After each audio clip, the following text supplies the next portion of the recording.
कुर्बानी का निसाब क्या है और कुर्बानी की शराइत क्या है। आज के हम इस बयान में पढ़ेंगे और समझेंगे कुर्बानी की शराइत कितनी है और कुर्बानी का निसाब क्या है। सबसे पहले कुर्बानी की शराइत में से पहली शर्त ये है कि कुर्बानी करने वाला मुसलमान हो। दूसरी शर्त कुर्बानी करने वाला मुकीम हो, मुसाफिर ना हो, यानी कुर्बानी के अय्याम में वो शरई सफ़र पे ना निकला हुआ हो, मुकीम हो तो उसके ऊपर कुर्बानी वाजिब होगी।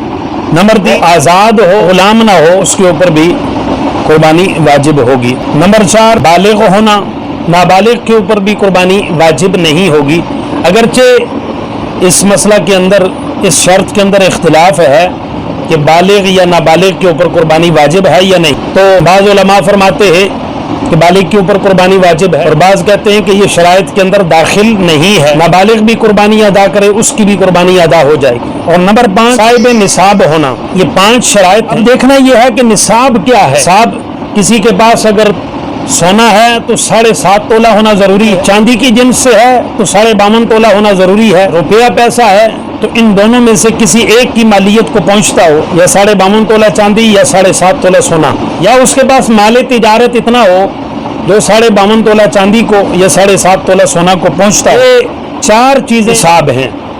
और कुर्बानी के अंदर ये भी है कि अगर किसी शख्स के पास, चाहे वो मर्द है या औरत है, उसके पास हाजत असलियत से जायद साजो सामान इतना हो कि जो 52.5 तोला चांदी की मालियत को पहुंचता हो तो उसके ऊपर कुर्बानी क्या होगी, वाजिब हो। ये निसाब जो है, अगर किसी के पास सिर्फ सोना है उसका 7.5 तोला होना जरूरी है। उसके पास ना हाजत असलियत से जायद सामान है, ना चांदी है, ना रुपया पैसा कोई 1000 या 2500 रुपया जो शौहर बीवी को देते हैं जेब खर्ची के लिए, वो भी नहीं है, और हाजत असलिया से जायद सामान वो भी नहीं है जिस तरह औरतों की मिल्कियत में होता है। जेज का सामान, बर्तन वगैरह, साल में जो खुशी गमी में बर्तन इस्तेमाल होते हैं, जो बिस्तर वगैरह सर्दियों और गर्मियों में इस्तेमाल होते हैं, जो जेज का सामान इस्तेमाल होता है वो तो हाजत असलिया है। जो इस्तेमाल साल के अंदर नहीं होता वो हाजत असलिया से सारा जायद है, उसको भी शामिल किया जाएगा।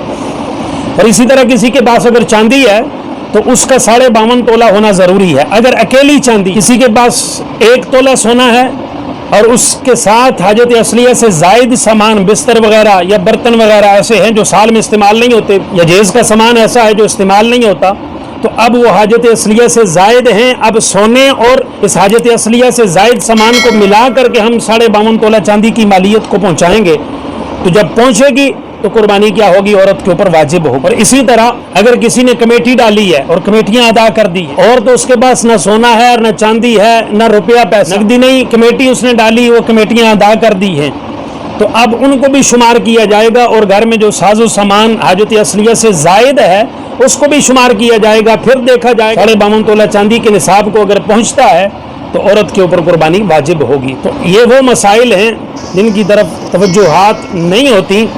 हाजत असलिया से जायद साजो सामान, एक अलग तफसील है कि हाजत असलिया किसको कहा जाता है।